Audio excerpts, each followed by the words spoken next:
से परिशमन आयोग का गठन जम्मू कश्मीर में हमारे हुआ है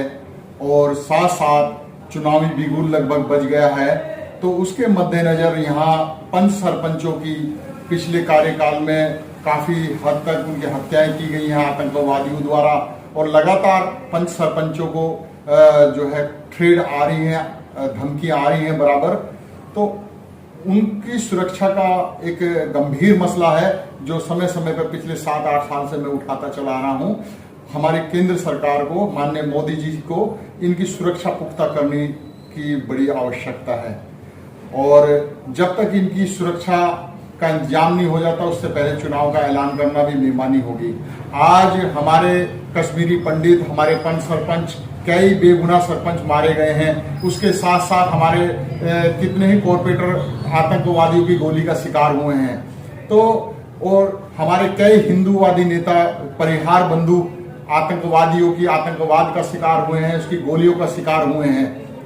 तो लिहाजा इन सब बातों को गौर करते हुए आंखें मूंद कर नहीं बैठना है। मैं फिर आग्रह करता हूं अपनी केंद्र सरकार से कि जम्मू कश्मीर के हिंदूवादी नेताओं को, पंच सरपंचों को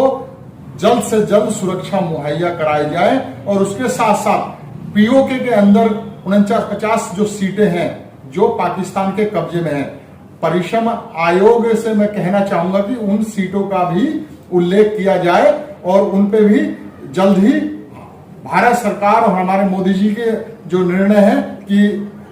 पीओके को जल्दी भारत में मिला लिया जाएगा, तो उन सीटों के ऊपर भी विचार किया जाए और कितनी वहां रिफ्यूजियों के लिए सीटें हैं, कितनी सिखों के लिए हैं, कितनी क्या, ये चीज का भी गठन होना चाहिए। और जम्मू के अंदर भी जैसा हमने मांग की है कि जो वहां से रिफ्यूजी आए हैं उनके लिए भी सीट होनी चाहिए, वाल्मीकि समाज के लिए भी होनी चाहिए और सिखों के लिए भी होनी चाहिए।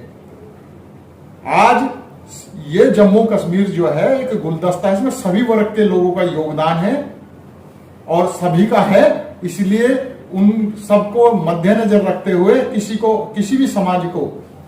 नजरअंदाज ना किया जाए और सभी को बराबर का सम्मान दिया जाना चाहिए। और पीओके के कब्जे वाला जो इलाका है उसकी जो सीटें हैं उनके ऊपर भी ध्यान रखना चाहिए कि जल्द ही पीओके हमारे हाथ में आएगा और उस पर भी इलेक्शन एक साथ कराए जाने चाहिए।